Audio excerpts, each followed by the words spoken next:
Banyak nem apa lawuhmu, Mbah? Lawuhmu apa? Nyetang lawuh, Mbah? Nyo. Iki lho ki dipangan lho. Kok go nyandi ngono digoreng kanggo sedina iki esuk awan sore. Weh. Domong esuk awan sore iki. Weh, tenanan yo. Esuk awan sore iki. Sapa ngakon ki? Aku iki. Oh, iki cepet to. Engko digoreng lho ya.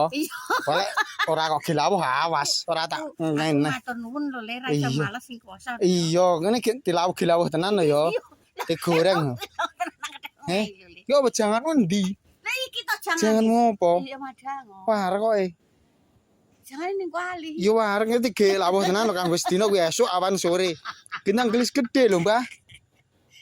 Aku maran saja. Piye? Aku mung dan jaduk. Bene. Yo wis aku dolan aku. Yo. Mbah. Iki kayumu kok ngendi iki, Mbah? Kok ngendi kayumu iki leh muluru? Kayu. Iya. Yes. Dadah, Mbah ya. Waalaikumsalam. Aku yo matur. Oke. Wis guyune, Beh.